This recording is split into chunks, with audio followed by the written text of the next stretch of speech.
hit those other areas that you mentioned in Mississippi, and those people in many instances were relocated as well. The devastation was just larger in the New Orleans area because of that levee, and when that water broke, it went in and devastated them in a much vast type of a way. But as you say, in Mississippi and other areas, it hurt those people as well. Some are still dislocated, and some have not rebuilt, and they are still living in very unusual circumstances.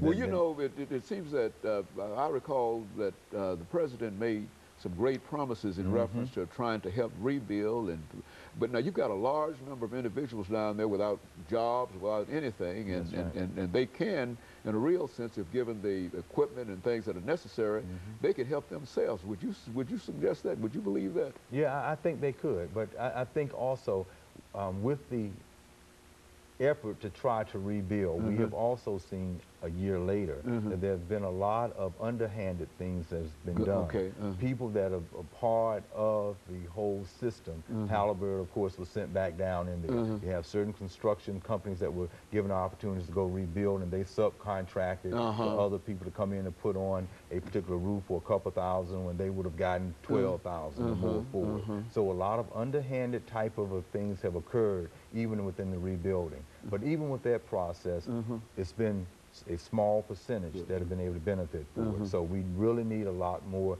assistance from the government to try to help those that have been dislocated, to try to rebuild that particular area. And I would hope, in conclusion, that that 9th Ward could bring people back so it could have the rich culture, because the way we know Orleans, the way we know of New Orleans actually came from those particular areas of that 9th Ward, and we hope that will be able to be rebuilt. But the theory is that somehow the French quarters, which has always been high up, even during the days of slavery in a real sense, where because the 9th Ward really represented where slaves were and other groups were, and these were expendable groups, so to speak. And so the theory is to suggest that perhaps they would now use this opportunity to expand the French Quarter area and build that area up and leave the folks where they are in Texas and all over Tennessee and Alabama. And is that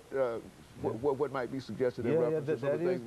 That is that type of theory that's there, because it is a year later, and if they really wanted to have done something by now, they could have corrected the problem with the levee. They could have gone in and rebuilt the land up and started in a larger effort to rebuild in that 9th Ward area. But the degree to which you do it slowly, you'd have those that have been relocated not have an interest in wanting to come back. And then you can give a perception that, well, we gave people an opportunity, but they didn't come. So now we have this land to rebuild and to do what we want to do. So we'll see if that theory comes to fruition. And then realtors will be in there selling land and buying land and et cetera, et cetera. That's right. That's right. That's right. I bet you will see from $300,000 to $500,000 homes in that area on up. But that's yet to be determined. But it'll be an interesting microscope to be able to look at and see if that's what's going to happen. Hey, Dr. Sanford, let me thank you for bringing by that excellent information in reference to Hurricane Katrina.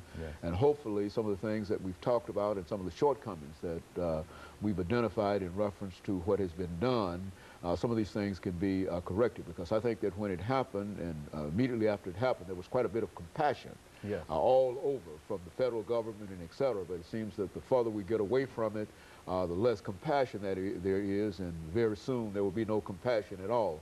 So that's why we wanted to deal with this today, and we want to thank you for coming by and giving us that excellent information. And let me encourage you to tune in again next week for another informative edition of Comments. Thank you and good morning.